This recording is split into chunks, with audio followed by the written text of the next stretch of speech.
Assalamualaikum warahmatullahi wabarakatuh. Perkenalkan, nama saya Jaikul Winnerly dengan NIM 23320, Prodi S1 Administrasi Negara dari kelas A3 semester 4. Di sini saya akan menjelaskan tentang strategi apa saja yang dapat dilakukan untuk mengembalikan bisnis menggunakan analisis SWOT.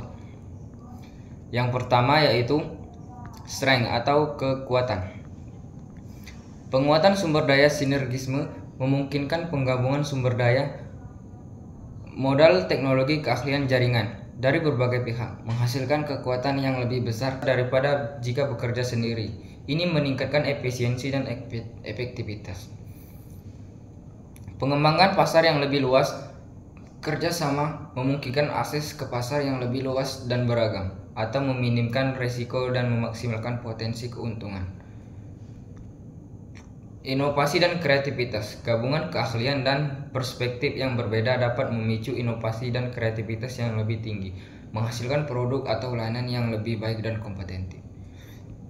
Pengurangan risiko. Dengan berbagai risiko dan tanggung jawab, sinergisme mengurangi beban individual dan meningkatkan ketahanan terhadap tantangan bisnis. Peringatan daya saing. Sinergisme meningkatkan daya saing dengan menawarkan produk atau layanan yang lebih komprehensif dan unggul. 2. Weakness atau kelemahan. Konflik kepentingan, perbedaan visi, tujuan, atau gaya manajemen antar pihak dapat menimbulkan konflik dan mengganggu kerjasama. Keahlian kontrol. Kerjasama dapat berarti kehilangan sebagai kontrol atas pengambilan keputusan dan arah bisnis. Kompleksitas manajemen mengelola kerjasama membutuhkan koordinasi dan komunikasi yang efektif yang dapat rumit dan membutuhkan waktu. Ketidakseimbangan kontribusi. Salah satu pihak mungkin berkontribusi lebih banyak daripada yang lain, menimbulkan ketidakseimbangan dan potensi konflik. Perbedaan budaya perusahaan. Perbedaan budaya dan nilai antar perusahaan dapat menghambat integrasi dan kerjasama yang efektif. 3. Opportunity atau peluang.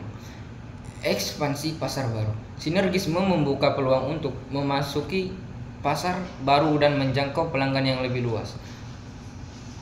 Pengembangan produk atau layanan baru. Kolaborasi dapat menghasilkan produk atau layanan baru yang inovatif dan bernilai tambah tinggi. Akses teknologi dan keahlian baru. Kerjasama dapat memberikan akses ke teknologi dan keahlian yang dapat dimiliki sebelumnya. Peningkatan efisiensi operasional. Sinergisme dapat mengoptimalkan proses dan mengurangi biaya operasional. Meningkatkan reputasi dan branding.